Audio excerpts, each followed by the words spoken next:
Welcome to The Truth in This Art. I am your host, Rob Lee. Thanks for listening. Today, I'm excited to welcome my next guest, an interdisciplinary artist whose practice centers around self-portraiture, movement-based performance, public art, and art education. Inserting her body in public space, both natural and metropolitan, her performances, videos, and photography examines the relationship between one's physical self and its history in its environments. Please welcome Ciarra K. Walters. Welcome to the podcast. Thank you, Rob. Thank you for having me. Thank you for coming on. Thank you for making the time. And it's truly a treat to really be able to chat a little bit before we got started into this. It's like, yes, it's almost like this thing where, you go to the gym and they say, you got to stretch, right? You got to stretch like you're before you got to activate. It's a version of that when it comes to conversation. Some people just go right into it, and I rather chat a little bit and get to know the person a touch before just tell me about your inner dark secrets about your work. Nobody wants to just go. I'm like, please don't start that. Please don't start with that. So I do want to start off with this one. Super excited to chat with you, and I want to give you the space to describe like your background and share like an impactful yet early experience with art or creativity for you.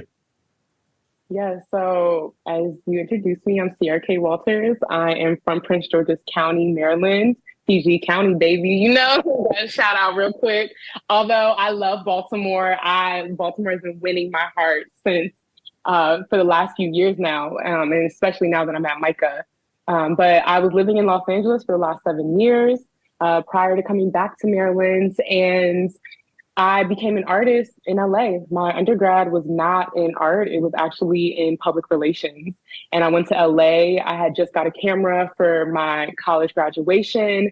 I moved to LA right out of college, and I just started taking photos, and people were like, "You're kind of good." And I was like, maybe I should take this seriously. I was shooting events at the time. So that kind of led me down where I'm at now. But an early memory of creativity or art that I encountered was, I think my first one, it has to be when I was in kindergarten. There was this little boy who was drawing, and I remember he was such a great drawer. Just colored in the lines, had the 64-pack Crayola crowns, just everything, was so obsessed with it. And he tried to teach me how to draw, and I actually can't draw. People think just because you're an artist, you know how to draw. And it's nah, that's not it. But I just remember looking at what he was doing and just telling myself, whatever it is that he's doing, that's what I want to do. And so I would say that's one of my earliest memories of seeing creativity. That's great. That's really cool.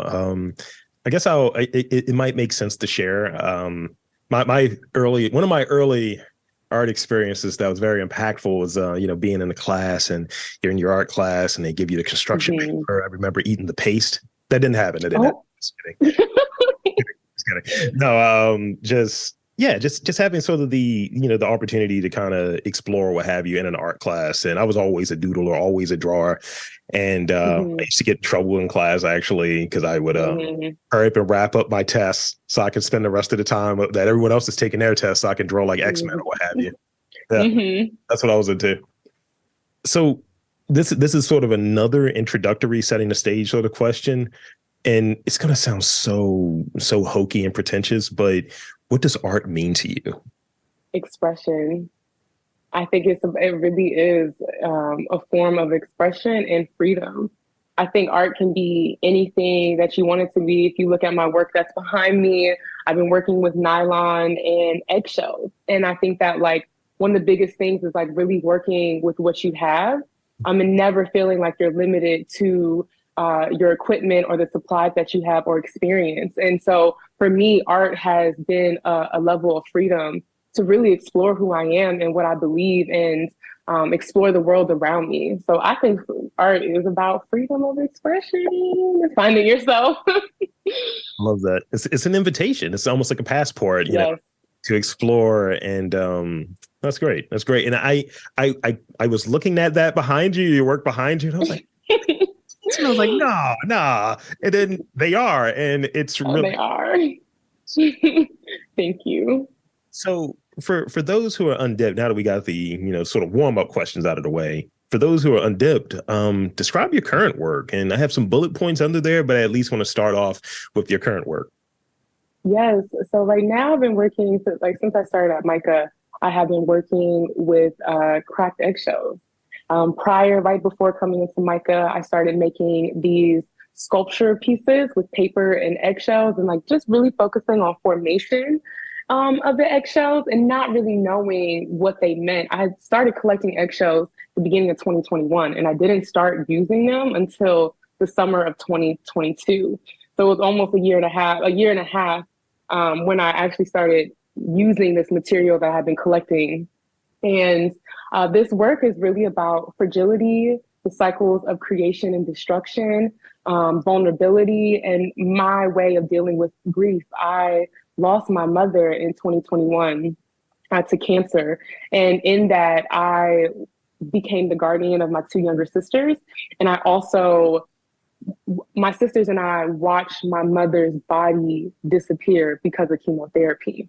And so it really put my humanity and my mortality in front of me and the fragility, because seeing my mother, who was the strongest person that I know, so self-sufficient and just motivated to do things herself, and for her to not have that ability to do that anymore, it really impacted me. And so I guess the eggshell, something about the fragility of them, the saying walking on eggshells. But I think that like people look at fragility as a negative thing, and I used to as well. And now instead of just accepting that our thoughts are fragile, our beliefs are fragile, our feelings are fragile, our bodies are fragile, our existence is fragile.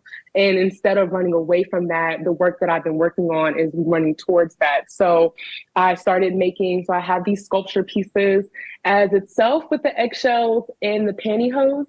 And then to add on to it, because I am a performance artist, I put the eggshell suit on. And so that is a part of the performance of the eggshell. These pieces are being put on and being recorded. And then to add on to that, I will walk into the wall and until all the eggshells are crushed. And it's just this crazy sensation to have these eggshells just kind of pop and clink and fall to the ground and, just exist in all these ways. And I just love that the eggshells, none of them are alike. I love brown eggshells. I didn't get introduced to brown eggs until I was like living in LA and shopping at the farmer's market. I grew up using white eggs. So I was like mind blown when I saw brown eggs. But yeah, it's a fun series. Definitely a deep one. But I love that I found some type of humor and again, like this freedom in my grief. Thank you. Wow. They talk about certain feelings, right? I remember anger was one, but certain feelings are used as like energy for change. It can be fuel. Yes. Yes. And, I'd love to hear that you're taking from that experience, that grief, and being able to develop and create something from that. And also, I've got an ASMR like vibe off of it too. It's like I love listening to ASMR. It's great. Oh my gosh. Do you know the artist Marjani? No. She's a sculptor. She did a studio visit with me and she is very into texture and sounds. And so because of her, people who do studio visits with me now have to crush an egg shell when they come into my studio. So they understand that feeling and they get the feeling and the noise. That's great. I mean, I've kind of gotten like recently into. I remember it's not gotten recently too. I remember I was in I think contemporary New Orleans, and there was a video of this performance piece that was there, and the artist was talking about the power of water, and he was talking about his like mom's journey, and they were coming into this country, I think from maybe South America or what have you. Mm-hmm. He's doing this thing with this weighted like jug of water that was wrapped in barbed wire. Mm. And he was holding it over his body, and he kept like getting closer and closer, and eventually he just dropped it on himself. And I was like, oh, and he's like, yeah, I just want to tell you how powerful and how strong and how damaging water can be. And I was like, wow. And that thing, out of all of the stuff there, because all of the whole like show there, the gallery was around like water, but that's the one that stuck with me the most. And I was like, oh, that's performance art. I was like, okay, got it. Yeah, people sleep on performance art. And it wasn't until, I mean, I've been performing since 2019. But it's recently in the last like 2 semesters, I guess, that I've had the confidence to lead as a performance artist, because I realized that like all my work is in a sense of performance. But I think performance art is one of the most slept on and the most powerful forms of art, mediums of art. So I got a few photography questions I want to ask. Yes. Because I saw that in the background as well. And as I was Yes. sharing with you earlier, it's like, yeah, so you photographers, right? Uh, so, so talk about like when you first got interested or enthralled, as one might say, with like photography, with capturing like visual imagery. My mom always had cameras. Like we have boxes in our house of just like photographs that she took from when I was a baby and continuing on. And so I think just watching her use the camera really captured my interest in the camera. And so and she always had like, I remember her first digital camera was a Sony, had like the screen was like this little tiny, like this little tiny little square. And I would steal her cameras and I would take them to school and to sleepovers and to my friend's house and outside. And I loved documenting my life. I think as I've gotten older, I've just realized the importance of documenting everything and having those memories. Even when my mother was sick, I found myself taking photos and videos of not only what I was feeling, what I was going through, but also of my mother and of my siblings. And even though these are photographs and videos that are really hard to look at right now, and I haven't found the courage to really look at them, I just love to know that they're there. So I think just being able to capture the moment. And when I was younger, I think I had to be like 8 years old. My aunt got me a pink Barbie film camera. And that really just took off because like now that I had my own camera, I had everything I needed to just take photos of what I wanted. And it was so bad that when I was in high school, there was a album on my Facebook that said, whole time, why is Ciarra always taking photographs? Because I just took photos of everything. And a lot of those photos were of me. So it makes sense that my art practice would just go into self-portraiture. That's great. I was waiting for you to talk like there, and I want to ask a further question on that, but it almost reminds me of, in terms of comments, it almost reminds me of, I had this joke. I was telling you about my whole start in podcasting. I was joking with one of my co-hosts, because I had a co-host at the time. I was like, I can just turn your mic off and we can have the conversation, but it'll just be me recording myself. And he was like, you can do 100 of those? I was like, maybe. And look where we're at now. It's me talking with dead air on the other side. So how did self portraiture come about for you? So I had shot this series in 2017 called Boys in the Front Seat. And it was exploring masculinity, patriarchy, and in particular, the power dynamics between Black men and Black women. And in this series, it was a documentary that had 20 Black men in the front seat of my car. So I asked them all the same 5 questions. And to add on to that, it was a photography series. And so that was the first time that I was actually taking self-portraiture on film with me, but I had these men accompanying it. And after that series, the following year, 2018, I was studying Carrie Mae Williams a lot. I was really huge into Carrie Mae Williams, as a lot of photographers are. She definitely is like the Bible of photography, specifically for Black women too. But she has a series called Roaming, and she does self-portraiture. I believe it's self-portraiture, but she takes photos of herself in this Black dress all throughout Rome. And I remember seeing that and I was like, that's so interesting. I never thought to just shoot myself. And in 2018, I was in a real self-exploration phase in my life. I found that taking the self-portrait series was the first time that I actually saw myself. I have sexual trauma. I have been raped. And so there was a lot of disassociation and a disconnection between me and my body for years. And it wasn't until the self portrait series where I was like, oh, there she is, there I am. And it honestly, it changed my life forever. I feel like I had cut my hair off too, so I had short hair. So it really was a new chapter for me. But what I enjoyed the most about that series was going out into these nature locations all throughout California by myself and just me, my tripod, and my camera and taking photos of myself. There was something that was just so thrilling about it. Like, you get 10 seconds and all my work is on film. So it's like you got 10 seconds to like press the button, jump into place, get the pose right. Like you have like you have like that certain amount of time. So there's an energy exchange in between the camera and you in that time. And I can't get enough of it. Thank you. Wow. That's that the energy exchange, that's something that's there. Cause like, and I might play with that, like going with something that's analog, having that sort of vibe, because, it's like riches, right? You have this old sort of digital thing, and it's like, as long as I got a battery and as long as it's connected to something, it's not, going to run out, and I don't have to feel rushed and so on. But also it gives you a lot of time to kind of BS and mess around and explore. And there's some benefit to that. But on the other side of it, it's like, look, like I'll say there are sometimes, let's say if I go traveling and I have like my storage device with me, it's like, all right, I didn't clean this. I got like 10 minutes on here.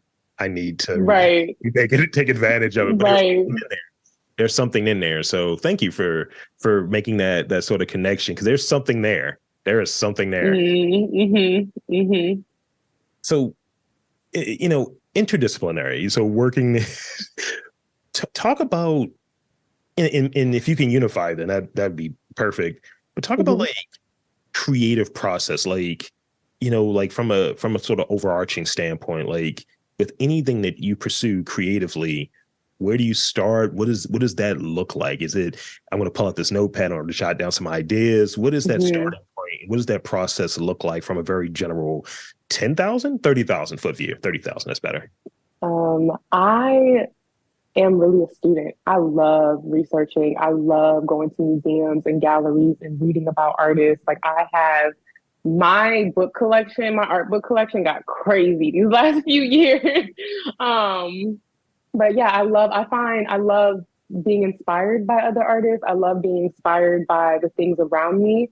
So I think it definitely starts with I'm reading something or I'm watching something, and it normally starts with a question of like, Boys in the Front Seat started because I was just like, what's up with Black men and Black women and the power dynamics between relationships, And so that kind of like led down to, okay, well, now I'm realizing that I'm the driver of my life, but I keep giving the power to the men in the front seat of my car. So it's like, and then just keep exploring from there. And, so I would say like my work is my creative process. It starts in research, and then it just goes to exploring something. And right now it's been eggs.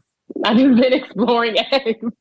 I'm literally in Whole Foods looking at every carton like, this one egg has freckles on it. This one's a different shade of brown. Okay, we got a light skin egg over here. Like it's like that curiosity always is the curiosity that leads to the question that leads to the answer, but that answer comes usually way after the fact.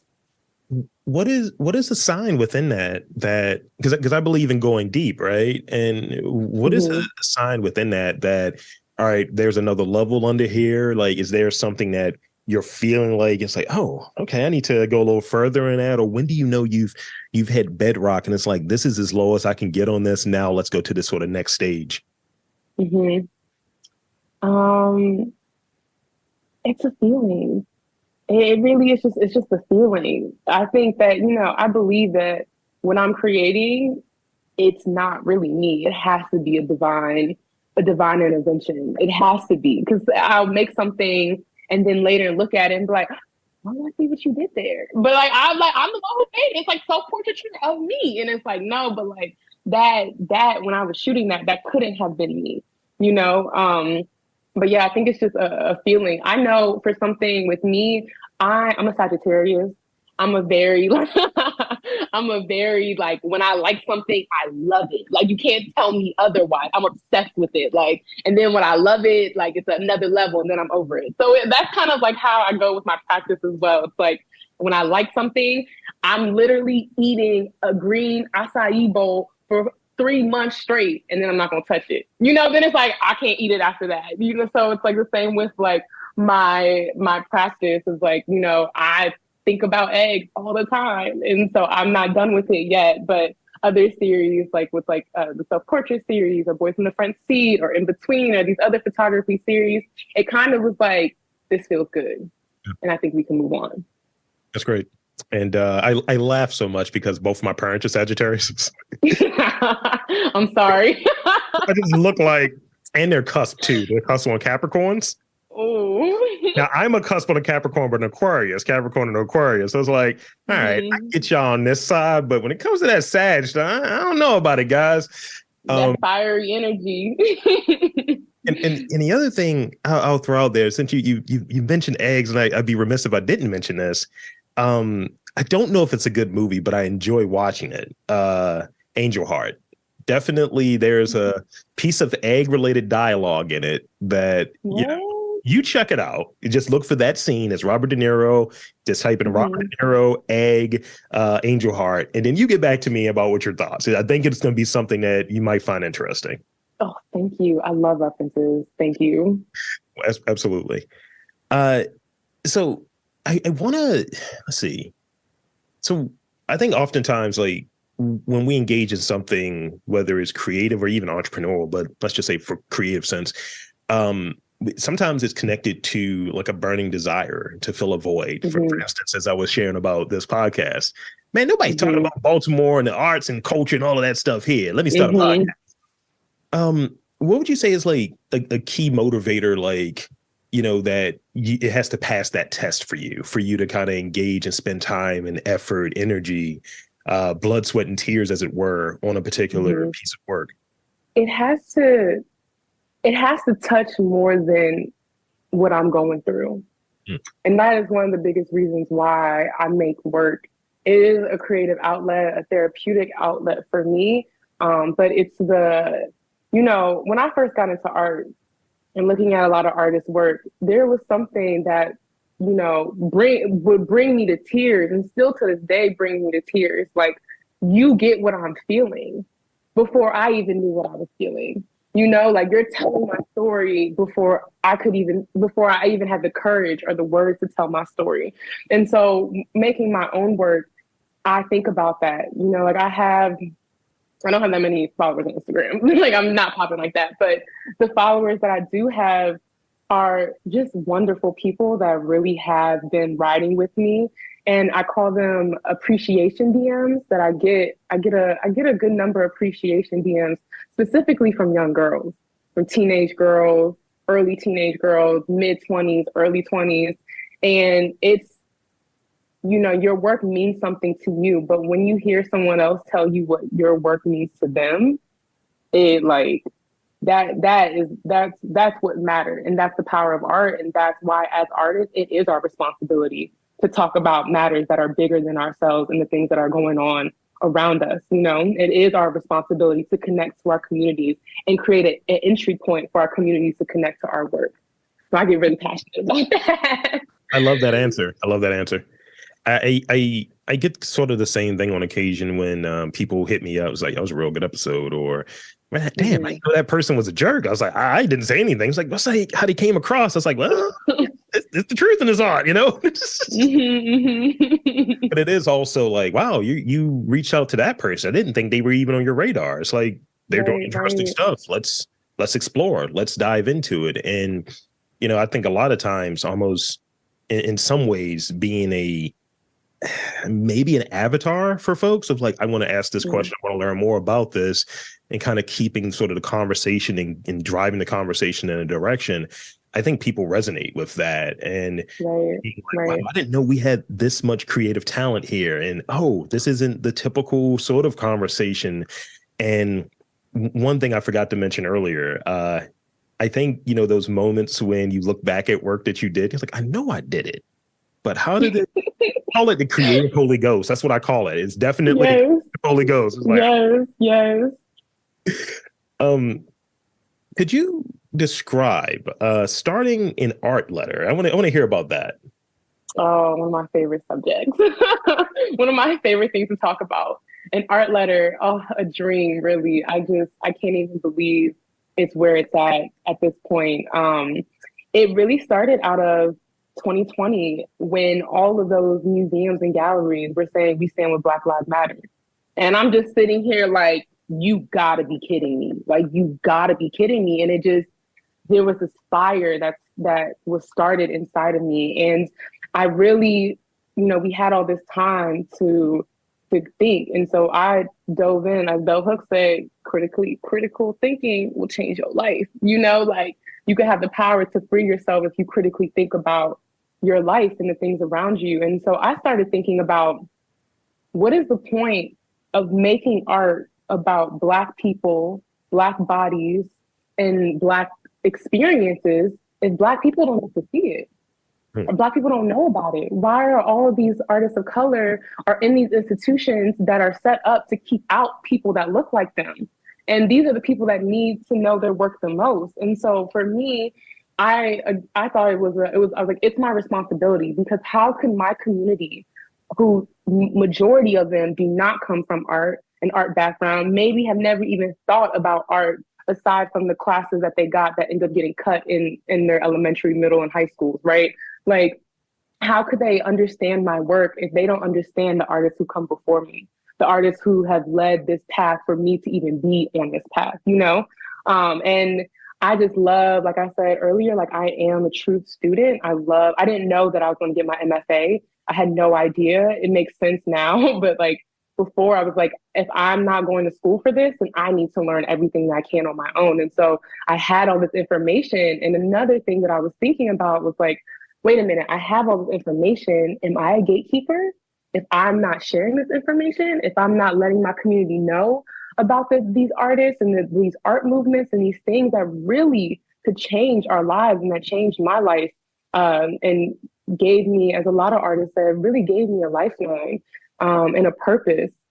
But yeah, that's kind of where the art letter started. Was I just wanted my community to know about these amazing artists that influenced my practice and is the reason why I decided to commit myself fully to art. That's great. That's great to hear, and great to, be and recognize that sort of responsibility there, and kind of start off with that question. And that, I think, like, I did an interview earlier this week when I snuck away to watch baseball because that's what I was doing. Mhm. And I remember talking to the guest, and he was just like, look, he's like, I'm all about, he's a media personality. He's like, I'm all about listening to like what someone's issues are, what their observations are, but come to me with Mhm. like, what's your answer to it? What's your response to it? And Mhm. listening to what you were describing, it's like, well, this is my response to this. You galleries are talking about this, but you're not Right. acting in this. And that's a thing that I find to be Right. confounding often, when people get up and whatever these opportunities present themselves, and they kind of grandstand and say, we stand by, or ba ba ba ba ba. Mhm. It's like, you're not built like that. You're not acting in accordance to that, or Mhm. more colloquial about it. You're not standing on that. You ain't standing on that at Mhm. all. And, I think it's something important about it. And I always value when folks take, whatever their opportunity and what their platform is, and really follow through on the thing that Mhm. I'm saying. These are my values. This is what I'm about. And I try to do it when I'm doing this. And, you know, I try to talk to underrepresented folks or what have you. It's a commitment there to talk to all Right. types of folks. And, some of the DMs and some of the background messages are really weird sometimes. Mhm. But that's what I'm about. Right. That's what's important to me. I think that's where the most interesting stuff is at. And I think those are the folks that are often left out of who's an artist, who's a creative, whose story is worthy. I agree. I agree. And I will add about the art letter. I asked my mom before she passed, like, what was her proudest moment for me? And she said, when I released my art letter. So we got to keep that thing running. Got to keep it going for Eileen. That's great to hear. It's great to hear. I think when it comes to, the parents that we're having, and as I touched on earlier, having these Sagittarius parents, when when it's rare, like I said, I've been doing this podcast thing for a very long time. And I remember one of the times when my dad came out, Marine, the whole thing, right? Light skinned Marine. Mm. So you got all of that. I just remember he Mm-hmm. pulled up and he's like, yeah, it's my boy right there. And I was like, okay, this is great. And just kind of like in the background, like, I don't get it, but I appreciate it. And I was The like, I love validation. it. Yeah. And the LED board, that sort of rite of passage thing that all artists in Mm-hmm. Baltimore got to get, right? Um, Mm-hmm. I remember it was one time where the promotion for the new season was up there. He saw it. He almost crashed the car. He's like, "Oh, is you up there?" And I was like, "You're driving. Can you pause? Can you put on the Right, hazards or something?" right. Like, gee. Yeah, it is one of those like cool moments. So definitely got to keep it going. Yes, yes. So I got two more real questions for you, and then I got Okay. probably six rapid fire questions because I've been Oh, adding. oh my gosh. Okay. It was three. It was three. So thank Oh you. my gosh.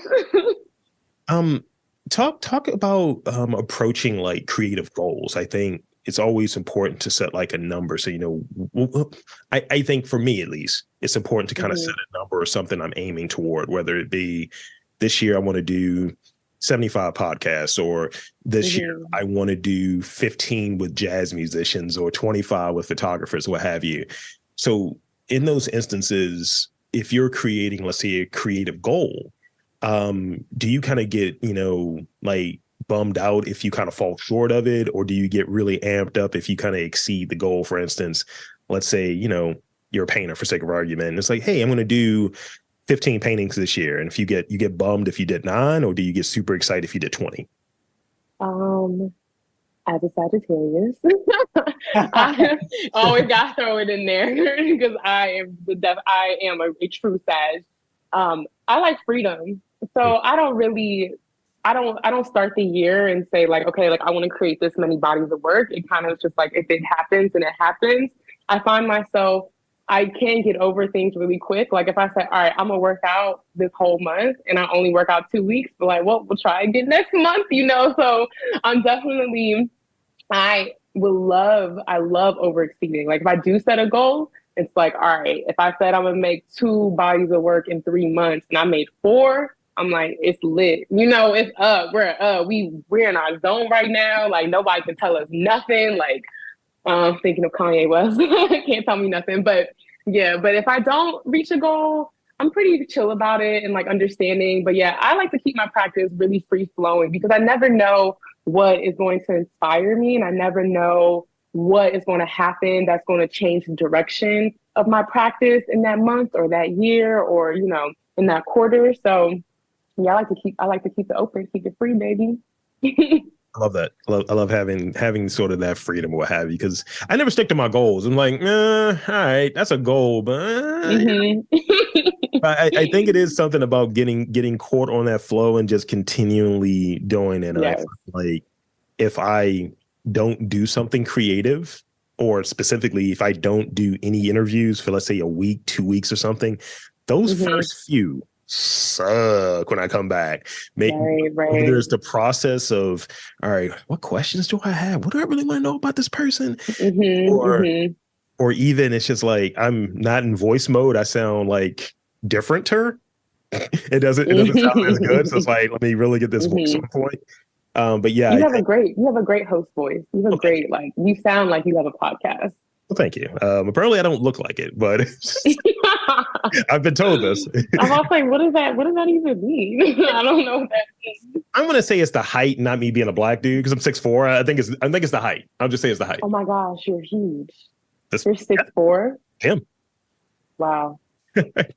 So that's actually kind of gotten all of my real questions, because I think the last one, as I look Great. at it, you kind of already answered it. So let's get to some rapid fire questions.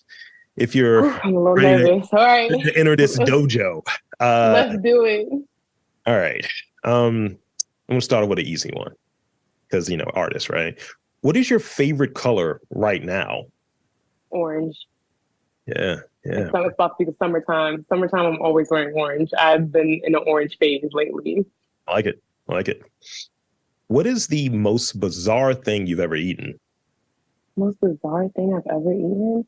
Um, I guess chitlins. You know what? I mean, I see some chitlins. You know, I like hot sauce, so it's just like, yo, let's get I it. would never. I mean, I don't eat meat anymore, but like I was definitely eating chitlins when I was younger. Now, if you said like I had this chitlin sandwich, I'm like, yo, you are next level. Mm-mm-mm-mm-mm. uh, okay, this is one that I added, and I think it's funny. You don't eat meat anymore, so what is your favorite way to have eggs? Okay, this is so awkward, but I don't actually like eggs. Oh no, this is more of like a battle cry. It's like, yeah, I love cracking these I things. will. I think because like after I graduated college and I moved to LA, I was so broke. Like all I could have like I was eating eggs and avocado and salsa all the time. And something about like the smell of scrambled eggs would make me want to like puke. But I will in the last few years I've slowly been introducing deviled eggs, which I know is just so crazy. It's like how do you not eat eggs or they eat deviled eggs? But like you know, every once in a while, a nice little deviled egg. I'm down for it. I'm gonna just throw this out there again, going back to the thing I said earlier about Angel Heart. Think of doubled eggs too. What do you think of? Oh, I can't wait to see this film. What is your favorite art book? My favorite art book. And if you don't Um, have a favorite, it can be the most recent one that you've acquired. my favorite art book. Okay, I don't think I have a favorite. That's like picking between my children. I don't have any children, but if I did, you know, like I would say my favorite is Blackness at MoMA. Okay. Yeah. That book is so good. I mean, just like the way that the work is broken down and the work that is in it, it's just like just a great book. And I would say definitely you should buy that book. Oh, and then also Pamela J. Joyner and the Graffita collection. They're abstract. It's like Black abstract artists. It's at the Baltimore Museum of Art. It's only like $40. It's like a 500 book page. It's one of my favorite books. It talks about all these Black abstract artists and it's like one of the cheapest books I've ever bought. That's like has that much information, is in that much depth of the artist. I'm really digging. Thank you. I'm really digging this one that I have in the studio right now. The new Black Vanguard. It was a gift from Lionel Havet. So Oh, yes, I have that book. I haven't read it yet, but I've heard great things. let's see. So got two left. Okay. Are you more of a morning person or a night person? I'm an all day, all night person. I That's have a our lot honest of answer. energy. I will say like I'm all about like things that make me move faster. I love coffee. So like I'm just like up. I'm definitely the person like, hey you guys, how are you? How was your day? How was your weekend? What's going on? At 8:40 on a Monday morning. And I'm also the same way at night, you know. So I'm an all day, everyday person. I'm an up at 5 a.m., sleep by 10:30 kind of guy. Oh no, absolutely not. I like to get in the gym before anyone else is in there. That's the only way I can do it. Not my love language. A lot of, Not what a I'm lot of, doing. a lot of 5'8" guys grunting it away, and I'd rather just be in there with no sound. You know, just get out of here, guys. This is the last one, and you can pass on this one if you want, because I know I have one really funny answer from one dude, and he was like, "It's just a letter." What does the K stand for? Oh, y'all can't know that. Right, fair enough. It's my middle name, but you know, once Rob, once me and you become cooler, I'll let you know my middle name. That's fair enough. Those who know, know. Like Kumasi J Burnett. I was like, "What's the J?" He was like, "It's a letter, dude." I was like, "My man." I know it's so funny. Like when I'm like dating new guys, and they're like, "What's the K?" and I'm like, "We're not there. We're not there. You don't get to know the middle name yet." It's really funny. I mean, Lee is my first and middle name. That is not my last name. I get mine's away. Okay. The last one, no one gets. Uh, so you understand. I definitely did. So that's pretty much it. For the interview and the rapid fire, you got off the hot seat. You completed rapid fire, so thank you for that. Whew. And one, I want to thank you again for coming on to this podcast. It's been a treat. And two, I want to invite and encourage you to share with the listeners where they can check you out, your work, social media, website. Let's go with website. The floor is yours. Yeah, so luckily you guys are catching me at a time where everything is the same. My website is www.ciarrakwalters.com. My email is hi@ciarrakwalters.com. My Instagram is Ciarra K Walters. So you can find me in all those places. And I'm at Micah, so pull up, hit me up, come do a studio visit. Come buy some of my work. Come start a relationship with me. Become friends. All of that. And there you have it, folks. I want to again thank Ciarra K. Walters for coming on to the podcast and spending some time with me. And I'm Rob Lee, saying that there's art and culture in and around your neck of the woods. You've just got to look for it.